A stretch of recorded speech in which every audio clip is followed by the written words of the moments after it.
Good morning, everyone. It's my pleasure this morning to welcome Mr. Abderazzak Kilani. He just arrived from Tunisia a week ago. He is one of the leading human rights lawyers and democracy activists in Tunisia. He has been advocating for democracy and for human rights for at least 30 years, since the 90s. He was the Dean of the Lawyers Association. He held many positions. I think I sent you his resume, is very long, but since the revolution, he also became a minister in charge of relations between the government and the parliament. Then he became ambassador of Tunisia to the United Nations in Geneva. And more recently, he was head of the Commission for the Rights of the Victims of the Revolution. He's a lawyer by profession, but he is defending many of the victims of oppression from the Ben Ali era until today, until the oppression of CSID and the arrests and prosecution and persecution of many opponents in Tunisia. So we are very happy to host him today. Thank you for those who were able to come to join us today in person, and also to those who are joining us online through Zoom. So we will give Mr. Abderazzak Kilani the floor for about 15 minutes. He can tell us what the latest is from Tunisia. He's going to speak in English, but if you need translation, you can hit the interpretation button and you can hear it in Arabic as well. And then after that, we will take maybe half an hour to 45 minutes of Q&A. So again, it's a great pleasure to welcome Mr. Abderazzak Kilani to Washington, and specifically to CSID here in Washington. مرحبا بك سي عبد الرزاق. تفضل عندك الكلمة. Thank you very much. Thank you for all. I wish you welcome to this conference.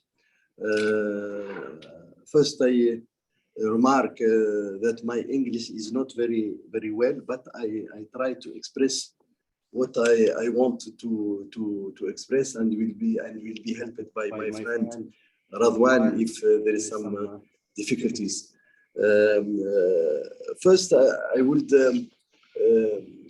remember for all that Tunisian have done a revolution in 2011, January 2011. And as you know, this revolution, which called the revolution of freedom and dignity, give us a constitution assembly, which was elected by the people. I remember it was a very double feast for us, these elections. And this assembly gives us a very beautiful constitution, which is the constitution of 27 January 2040.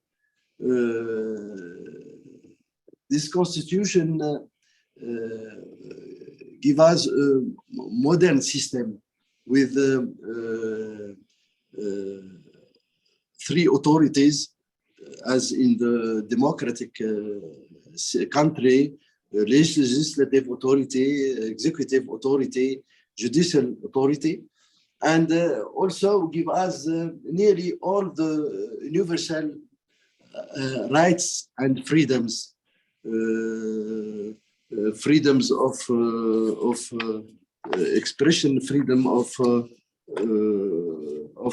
thought, freedom of religion, and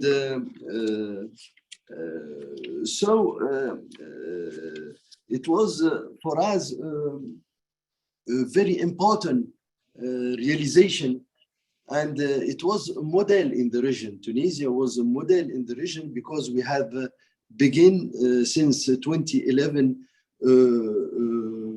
a period of democratic transition, which was which we have three elections, and as you know, the only country which resists in the Arabic Spring is Tunisia. But malheureusement, as you know, since the coup of CSID in 2050 of July 2021, since this coup, Tunisia now is a country without institution. Why I say this? Because since this date, CSID has nearly all the powers, and he has the executive power, the legislative power. You know, he's leading the legislative power by decree law, and now he put his hands on the judicial power, which is very dangerous thing, because judicial power guarantees the rights and freedoms, and he conducted a campaign, as you know, against the judges, first by dissolving the High Judiciary Council. Then he dismissed 57 judges without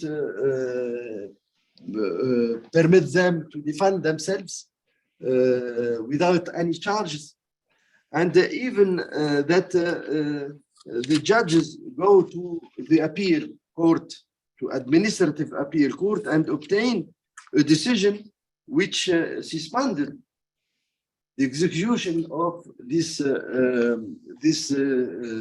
decree of the president. The executive power SAID refused to respect this decision of the appeal court, of the administrative court. So we are now leading a campaign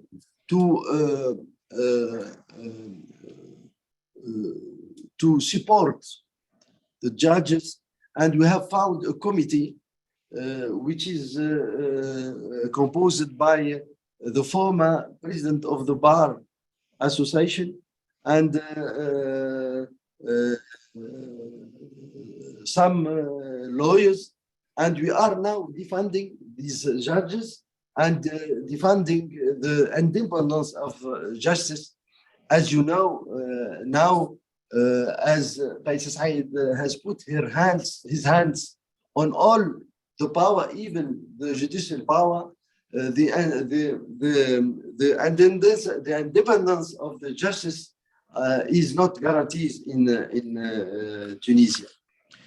So I launch an appeal for the defender of the value of freedoms and democracy to support Tunisian judges in their fighting to have their independence and to have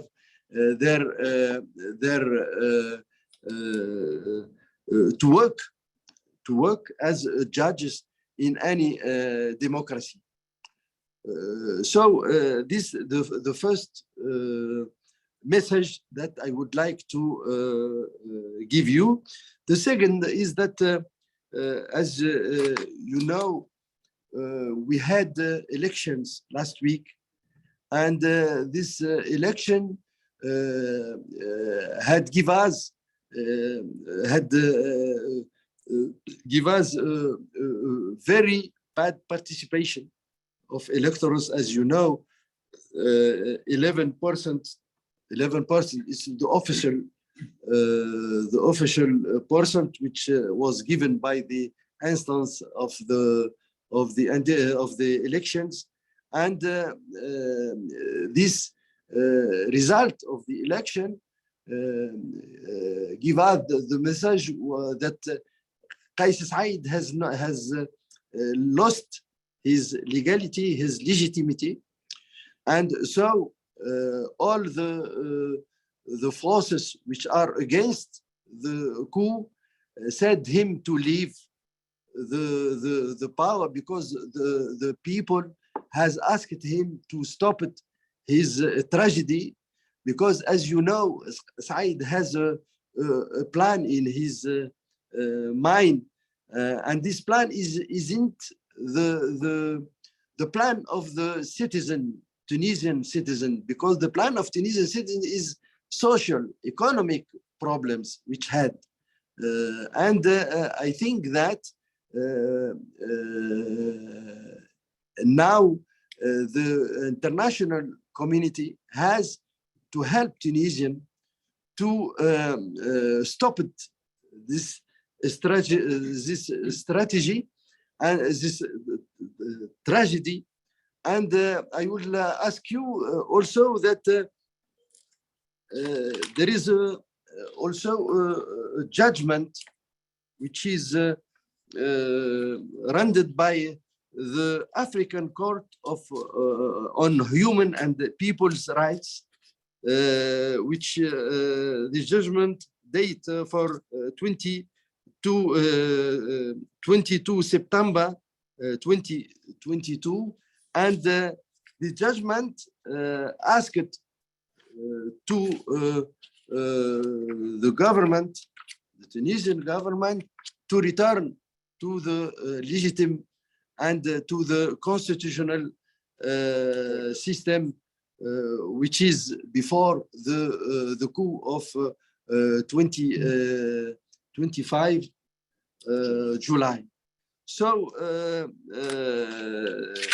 I think that this judgment, which is rendered by this African court, which is recognized first by the Tunisian government, because the Tunisian government signed the convention which created this court. So the Tunisian government has to recognize the judgment. Then the international community also has to make pressure to arrive that the Tunisian government applicate this judgment. So I think that now our fighting is for the state of law and the state of institution, and it's, I think, the fighting of all the people who believe in value of freedom and value of democracy. There is another question which is very important, I think, to tell you about. It's the situation of freedoms and rights in Tunisia. As you know, as Said is now putting his hands on all the powers, even the judicial power, we have a lot of personality which are judged by penal court, journalists, political, parliamentary, lawyers, and also he uses military justice to eliminate, to eliminate the opponent of the to the regime of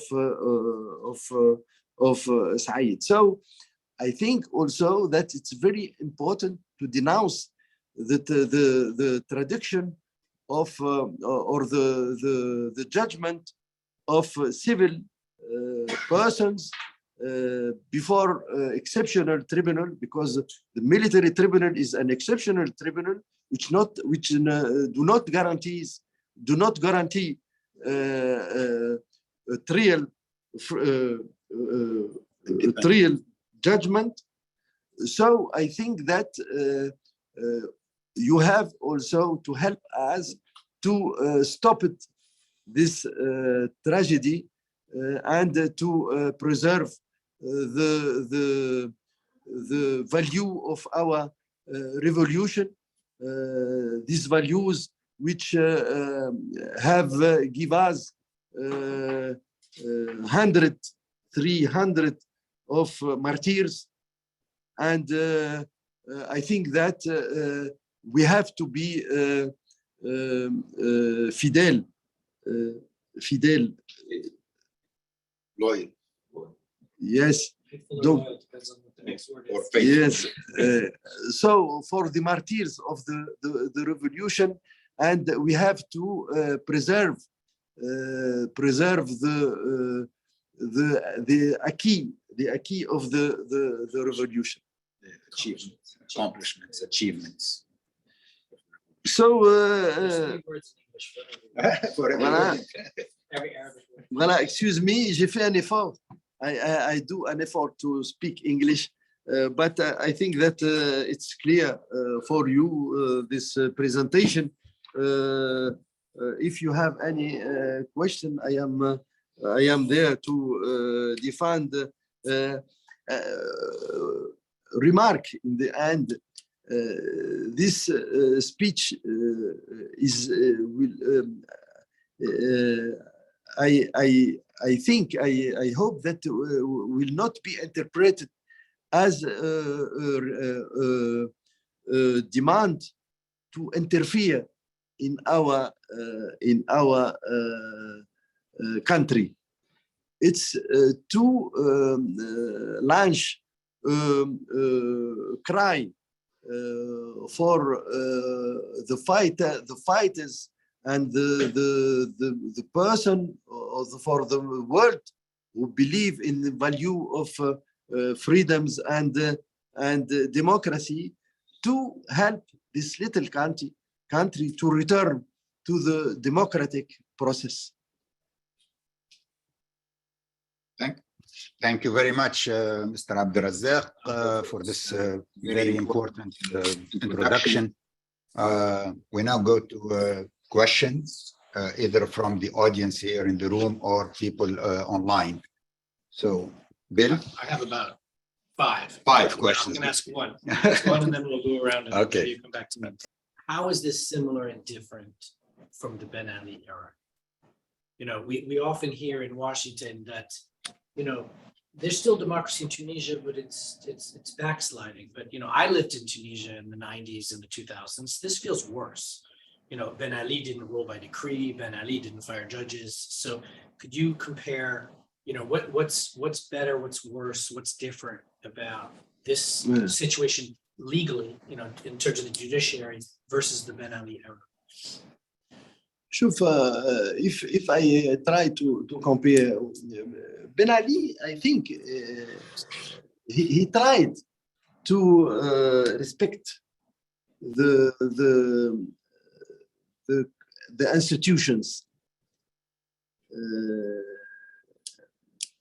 but he used the justice, for example, to gold, marqué des buts, to Score. to score. So against his opponent, but Ben Ali has limits. He limits because he have Institutions. experts with him, which consult him, advised him. So it's not the same. This what is doing now, Qais Said. It's he he has a project in his mind. He has a project, as you know, it's a project he teamed as the project of Gaddafi. He believed in the people decided themselves. He believed in the power of the people, and he don't believe in the institution. For example, he's now he's trying to eliminate the parties. As you know, he did an electoral system which the parties hasn't a role in the elections.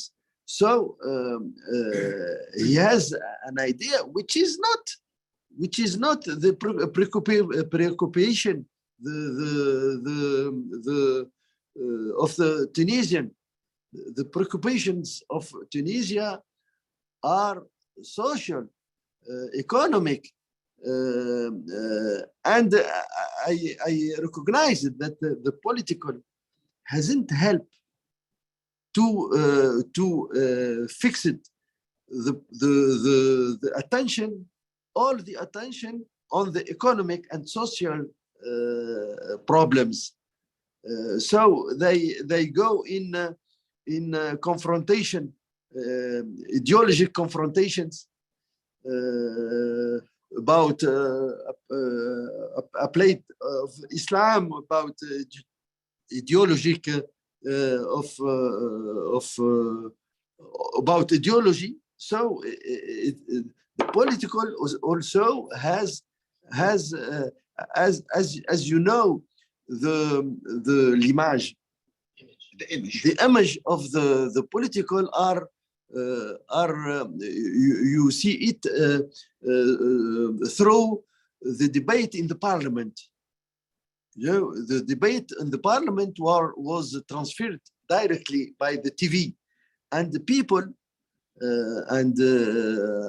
are seeing how the parliamentary was sometimes, not all times, because CSID, all times they are fighting. It's not the truth.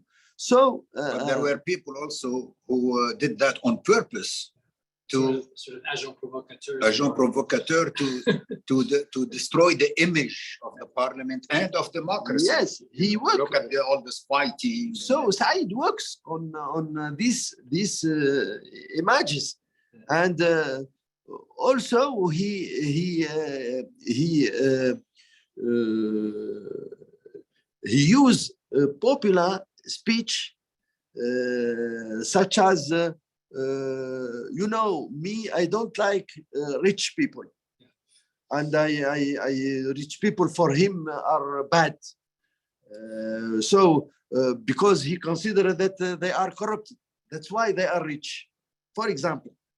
And when he decided to dissolve the High Judiciary Council, he began this by a campaign against judges, qualified them as corrupted and as a criminal, and asked in the official speech in the Council of the Minister. He addressed a speech to the people to ask them to help him in dissolving the Judiciary Council and in dismissed for his decision dismissed 57 of judges. Could I ask a follow-up on his Sure. project? So this is my second question. How is he as a constitutional lawyer? We know that he helped defend Ben Ali in the early 90s. We know that when he lectures US politicians on New York law or Connecticut law, he gets it wrong. We know he doesn't understand habeas corpus, and he draws the wrong conclusions about the Civil War to make autocratic conclusions, and that he spent twice as much time teaching a misinterpretation of American law in his lecture at University of Tunis than he spent teaching all of the constitutions of Europe, twice as much on a misreading of American. So our perspective is he's a terrible constitutional lawyer. What's your perspective on his understanding of constitutional law. Let's get something clear. First of all, he's not a full professor. Yes. You He's know, a this lecturer. is a lecturer. He's an assistant He didn't professor. finish his PhD. He never finished his PhD and he never became a full professor. Assistant is basically like a graduate student. I've been a lecturer and I was good. Yeah, but he's not a professor because sometimes they say he's a professor of law. And I've had bad full professors. You're right. Yeah. And it's right to point out the qualifications, but does he even understand constitutional law? Or is he just an ideologue using constitutional law? I think to have a that utopian vision or something. I think that all body was surprised by the project of Qais Said. I think even that before his election, he talked about his project. Yeah. So after his election, all body was surprised. And he remember that he do a declaration which talk about his project. But now, as you say, game is over, because when we talk without our friends, they ask us that Said is popular, and so what he's doing is good for the country.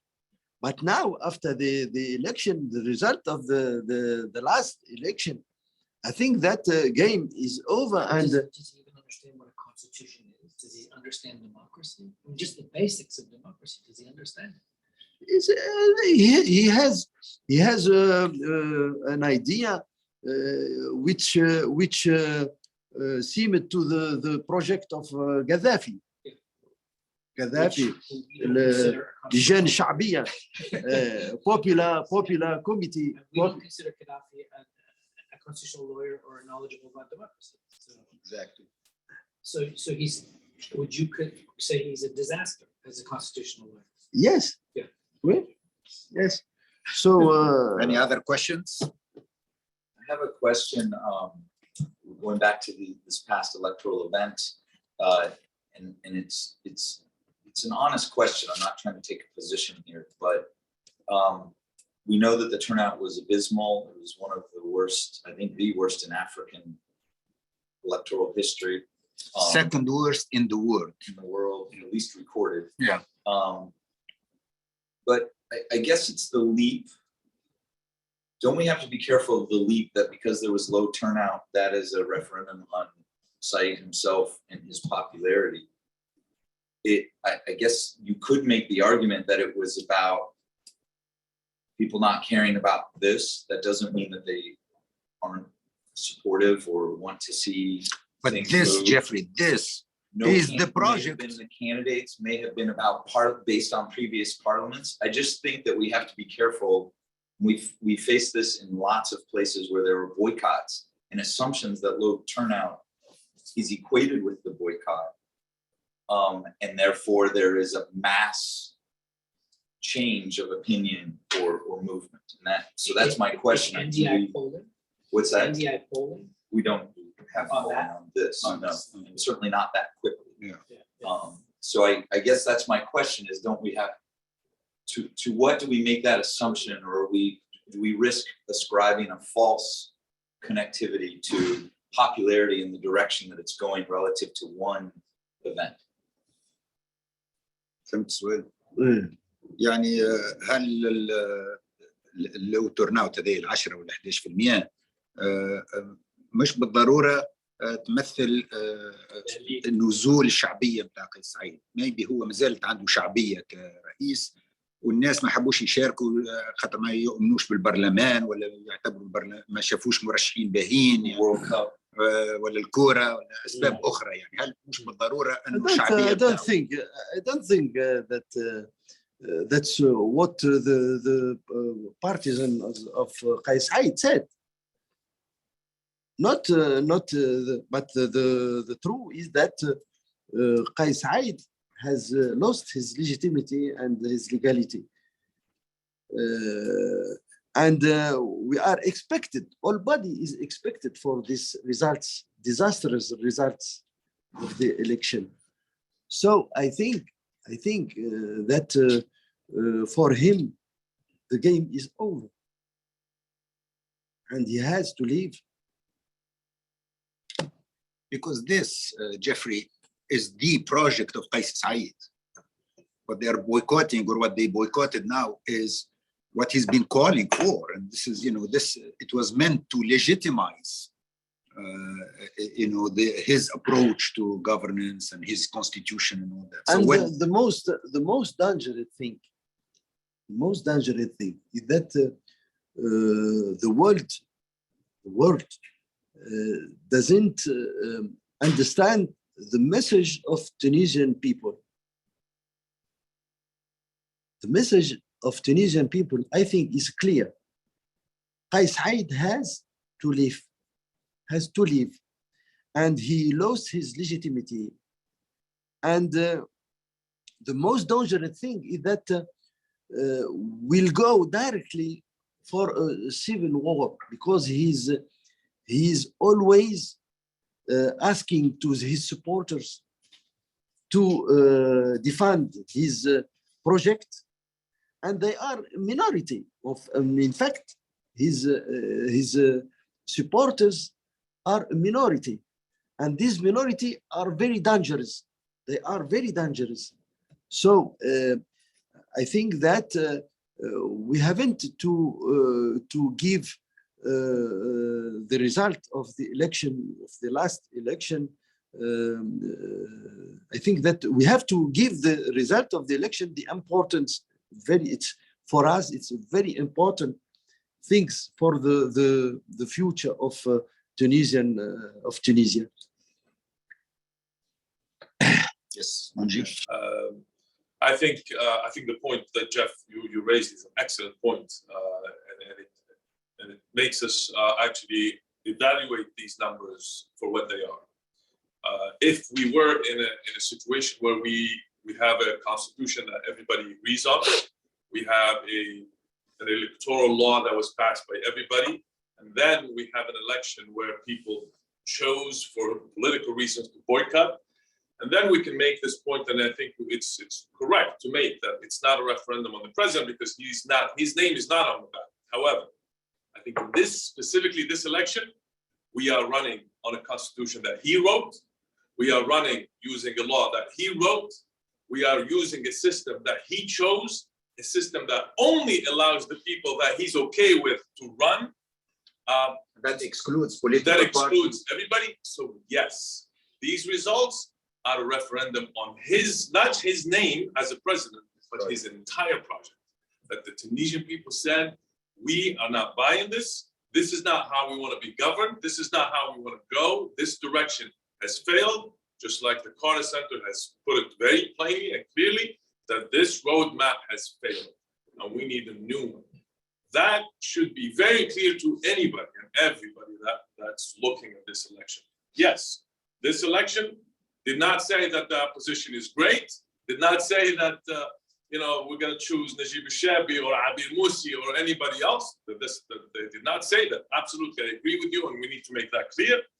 For us to be able to know what does the Tunisian people want, I think we need to give them another chance. I think we need to level the playing field, have everybody run on a platform that we all agree on, and at least overwhelming majority agrees on, with an electoral law that opens the doors for everybody to run equally. Framework, not a platform. A framework, absolutely, yeah, in terms of the constitution, laws, whatever it is, at least that the Tunisians feel that they're not excluded, that the law is not against them.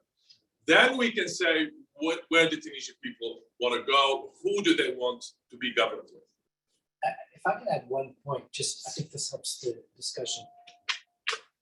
Policy of people, like who you put in a job has a lot to, and we equate in US politics often between people in politics. In the North African context, in the same vein, we talk about Zionism, right? And each party, each organization, the presidency itself is the Zai, right?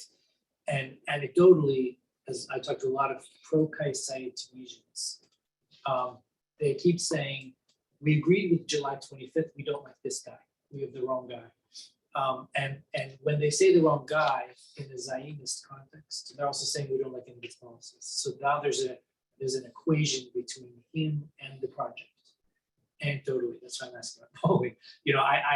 I've met very, very few CSID supporters or apologists in the CSO community who say, let's give him another chance. Nobody's saying that. So that's But also to be honest about it, I think it's a rejection of CSID. It's also a rejection of everybody else. That's what we have. Yeah, so that's the crisis. The nature of the crisis is that there is no agreement on anybody, on any individual or any party, or so it's a disappointing situation. People are disappointed that democracy in their eyes has not delivered the results that they expected. Tunisians expected after 10 years that the situation would be much, much better, both politically, but especially economically. And I think it's fair to say that the pandemic, COVID, had a lot to do with it. That, 2020, 2021 were very, very difficult years in Tunisia. I was there in those 2 years, and people were really suffering. The economy in 2020 dropped by about 10%. So that's plus supply chain, plus Ukraine war and the food crisis. Exactly, and then it got worse with other things. Tourism was basically dead for 2 years, and we know that 400,000 people work in the tourism industry. Most of them were fired. They couldn't work. So the situation was dire before July 25, and that's why people were hoping that, hey, maybe he's the savior, maybe he has a plan, maybe he can save the economy and put us back on the right track, and also fighting corruption and other problems. But I think now the judgment is very clear that he doesn't have a plan, and that he doesn't know what he's doing, and that basically the situation is much worse today than it was even July 25, economically and socially and in every aspect, and especially politically. So I think now there is an agreement that this guy has got to go. His project is over. He doesn't have a plan, and his plan is not working, and is destroying the country. But there is no alternative yet. And I think that's what's missing in Tunisia right now. I don't know if you can speak about that, Abderazzak. No, what is the alternative? What is the solution to get out of this crisis? What does the opposition propose? First, I would like to do a remark to our friends that as the situation of the country is not clear, I mean political. The political situation is not clear. We haven't now institutions. The institution of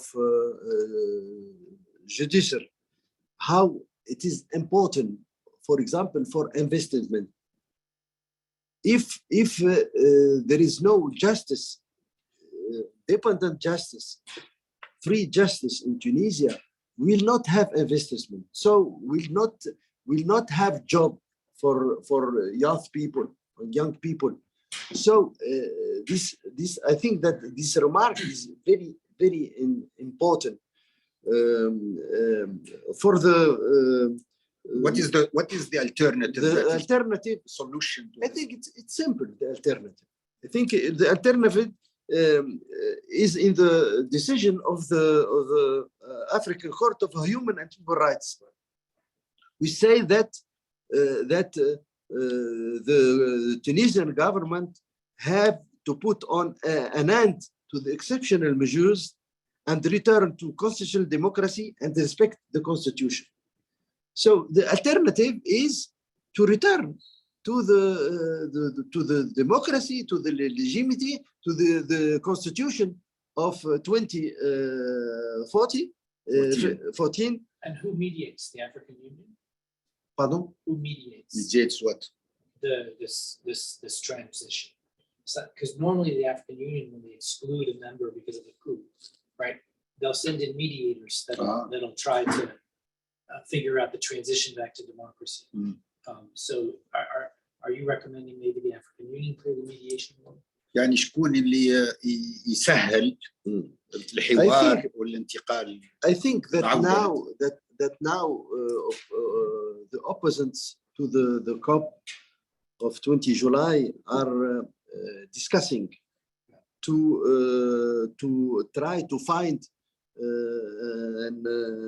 an accord, an agreement to solve the country, because the country is in danger. It's a very, very dangerous situation, Tunisia. And I think that for the peace in the world, it's important for the international community to help Tunisia also, because you know Tunisia occupied a very important strategic position in Africa and in the Mediterranean Sea. So if Tunisia will go to the regime, despotic regime, you know, a despotic regime give in all country extremists, terrorism, and I think that this question is very important. That Tunisia, which was an example. I remember, for example, I was in Washington in 2013 during the campaign of the presidential election. I remember the speech, the speech of Obama in I think the end speech. 2012. Obama was elected in 2012. He consacred a paragraph to speak about Tunisia as an example in Spring Arabic. So it's Tunisia. I think it's very important for the freedom world, for the Occidental world, and especially for the Arab world. And I think that during these 10 years, which was the transition, democratic transition, Tunisia hasn't benefited for help from the world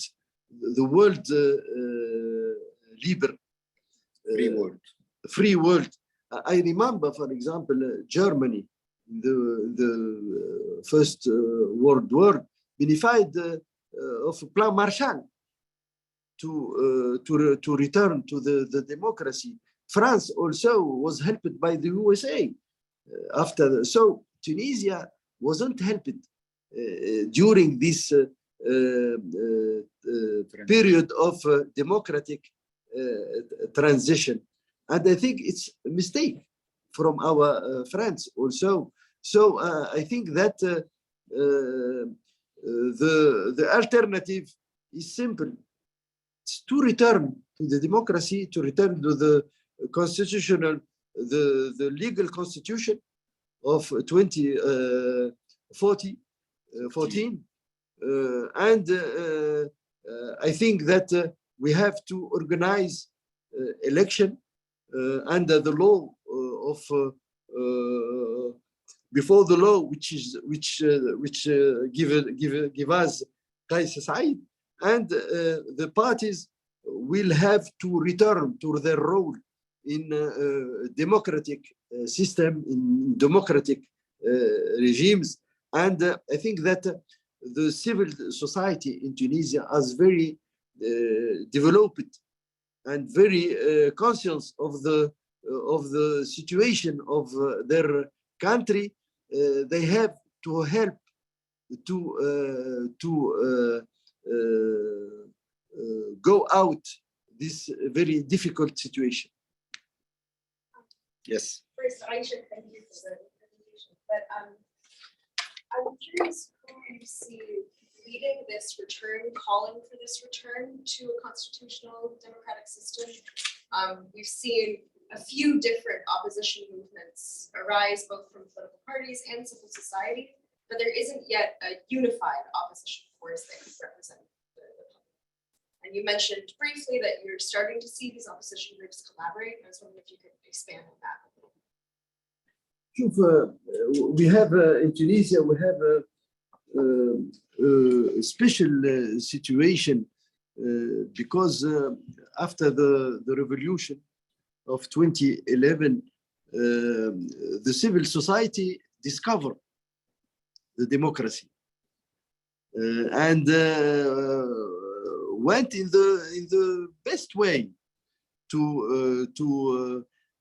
and the problem is they then don't find the born frontier between political and civil activity. So that's the problem now in Tunisia, I think. So I think that civil society parties have to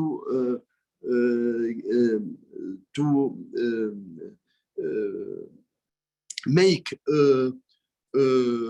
entente agreement to make an agreement to find the solution by negotiation, by dialogue, and to save the country. But what about the divided opposition? You know, the opposition seems to be too fragmented and too divided to really impose, you know, on CSID, you know, a return to democracy or a return to the constitution. How do you see the future in the next, you know, month or 6 months? I think that the opposition, if they go in their division, it will be suicidaire, opération suicidaire. So I think that they have to find together a solution to conduct the country to return to the democratic and to the constitutional. But are you optimistic that they are able to do this? I think. هل تظن كذلك, do you think شو اسمه Ghazi Shawashi and Hamdi and others who left the Tayyar now, and today I think he announced that in January 14 that Ghazi Shawashi and others are going to have they're going to suggest a way I think for that all the opposition to come. Al-Ittihad also, UGTT yesterday, especially the statement that they wrote is very clear that they cut off any hope with the president. They're calling for a dialogue. Everybody's calling for a dialogue, but so Everybody's calling, but nobody is responding. Do you think these are signs? Maybe we're going to see some coalition into some kind of form of to answer the question. Or? I think that the situation now is that all body is calculated. No, but I think that that calculated is very dangerous. Yeah. It's very dangerous, and we have to choose between democracy or despotic regime. So I think that our political are intelligent to understand this question. And you know, the problem, as you know, Moji is not Islamic Party. So for the you know, we have some influences and strange influences from some Gulf, some country of the Gulf. For example, the Emirates, for example, is doing a pressure to eliminate the Islamic Party. or I think the Islamic Party give us a very civil constitution. This constitution of 27 January was given by two secular party and the Islamic Party. It gives us, and more importantly, it was adopted by almost unanimity, and 200 out of 217 which give us, for example, the state is the guardian of religion.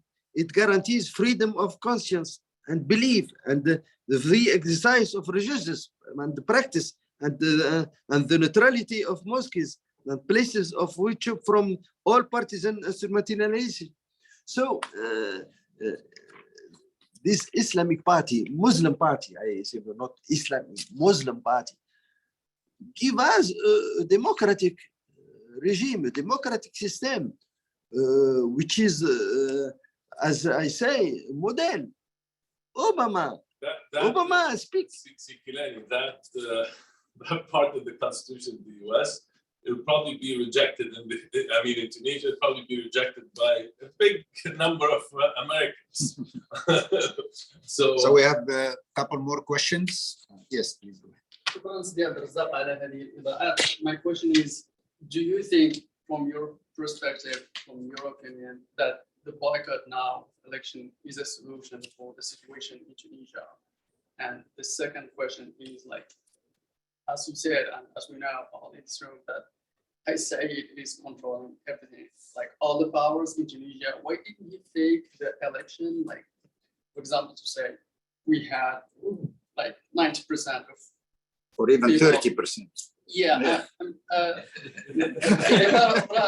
المقاطعة الآن هي شرح للوضعية التي تعيشها تونس الآن. ومن جهة أخرى، هل تظن أن إذا كنت تظن، وكلنا نعرف أنك تظن ذلك، أن CSID يسيطر على كل السلطات، لماذا لم يزور نتيجة الانتخابات؟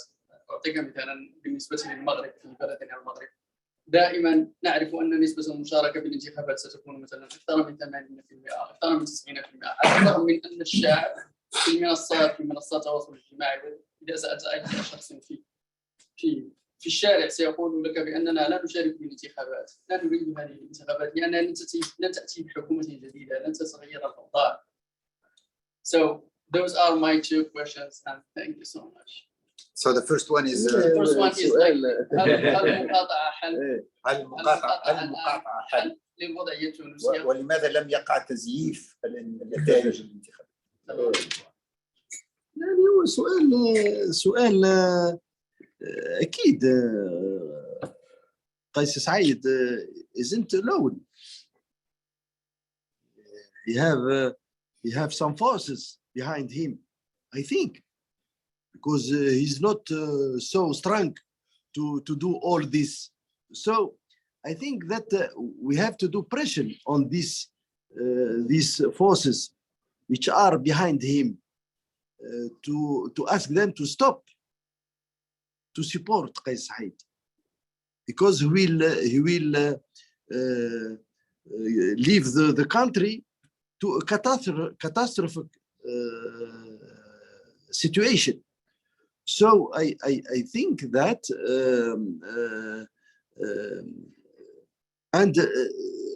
the most dangerous thing is that Tunisia go to a civil war.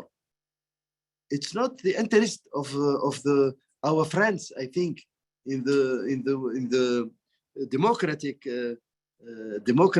world, that Tunisia go to the civil war, because it will have a consequence about the security and the stability in the not only in the region, but even in the not only in Tunisia, but even in all the region, and in Africa and Europe. You know, Tunisia is near the Sea of Mediterranean, is near Europe. So I think that all democratic, all whom believe in value of freedom and democracy, to work together to help Tunisia to help the country to resolve this problem, which is CSID.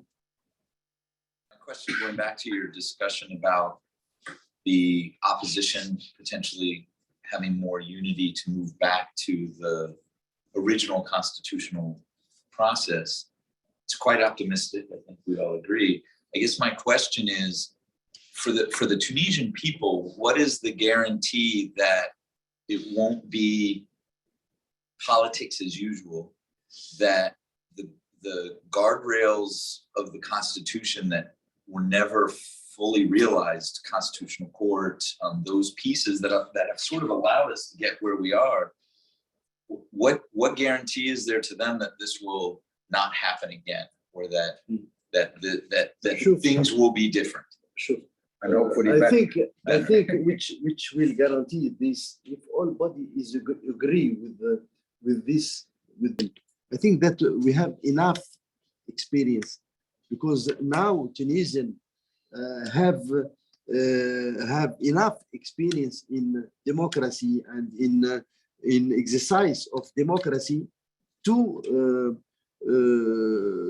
succeed in this new transition, new democratic transition. Okay, so we have a couple of questions from people who are joining us on Zoom. Focusing on the future, since CSID has a certain degree of popular support, and that there was very little resistance and pushback so far to his moves, what are the scenarios for bringing the country back to democratic track? يعني المعارضة إلى حد الآن ما زالت ضعيفة، وما فماش يعني رد فعل شعبي كبير. ف what are the scenarios؟ ما هي الطريقة أو ما هي الطرق؟ وإحنا we don't like that we go to a violent reaction from the people. I think that we have to work to succeed the change of the system of CSID peacefully, without violence. That's why we launch an appeal to all the democratic people, to all who believe, as I said, in the value of democracy, to not arrive to violence to change the situation, because it's not in the benefit of anyone.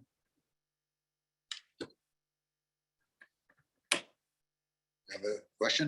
Third. So the US has had a series of statements and reactions going all the way back to July 2022. Sometimes they're more critical, sometimes they're less critical. Recently, they were very uncritical. The US said that the elections were an essential initial step in the return to democracy. The US called for the Constitutional Court to be established, which I don't know if that's part of the project. And Which means that he will establish the. And then he called for a bunch of things that isn't in this project. So when Tunisians see these statements, how do they react? People judicial, the people who are involved in politics, how do they react when they see these statements? I think it's a political declaration, because all body know that it's not, this election is not a step for the return to the democratic system. So it's strange, I think it's strange as a declaration from the foreign office of US, and I haven't to comment. I am in Washington, and No, don't worry, you can comment. it's not because it's strange as يعني sincerely, it's strange as a We'll have a declaration. shadow Kilani commentary, like Shadow Obama. But yeah, we found it strange too. But my question, you started to answer, but people in Tunisia, when they see that, they just say it's strange. They say it's political. How do they react to the U.S. statements? Does it dissuade them from going out to protest? Does it give them less of a reason to protest? No, you know, the people in Tunisia don't give importance to this declaration. I think that the elite, the intelligentsia, whom are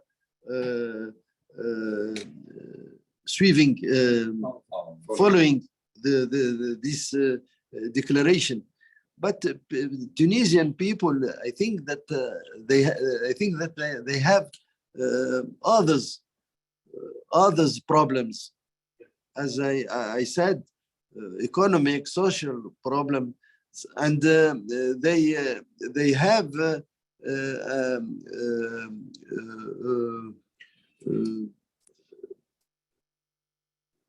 they are waiting from CSID after his coup that he improved their life, their conditions of life, their social condition, economic condition, but he doesn't succeed. So now Tunisian citizen, are sure that CSID will not resolve their problems. So that's why he said him, stop, that's enough. And the message, I think, is that CSID, you have to leave now. Will we see 50,000 Tunisians in the streets? Manji, final question. And then a question which we ask every politician or human rights leader or comes to the US, we always ask, what do you want the US to do? Of course, we talked about the dialogue, we talked about how there's an attempt to at least have a common ask, and the opposition is asking CSID to leave, and then we hold an election, and maybe the guarantees that Jeff was talking about are extremely important, I think.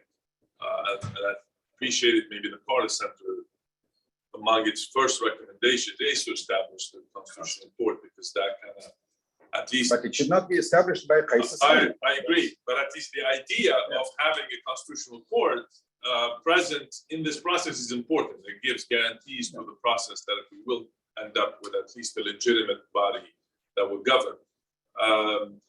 Obviously, when we talk about muraja'at, people that have to, rethink their strategy and maybe, make adjustments, everybody is asked to do that.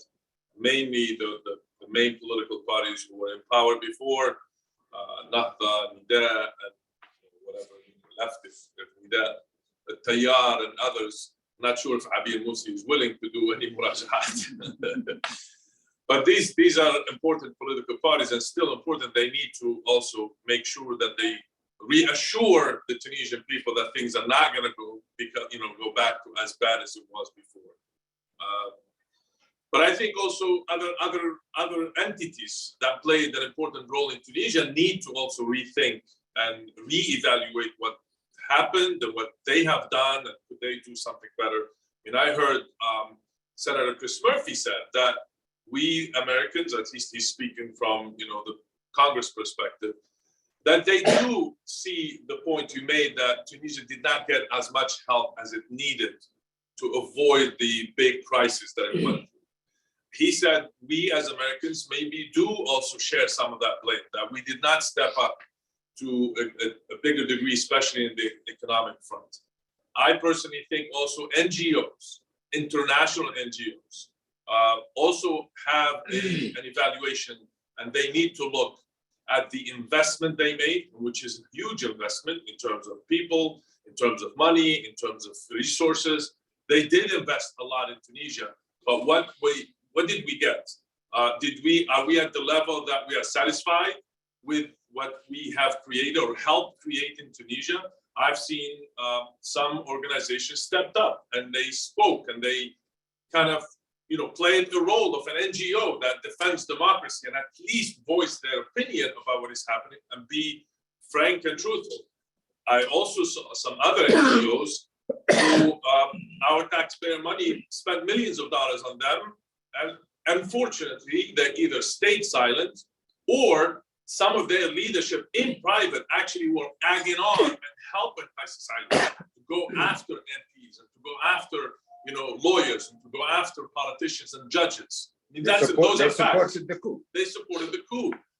So we have also a role to look at all of this and evaluate it and say, what could we have done better?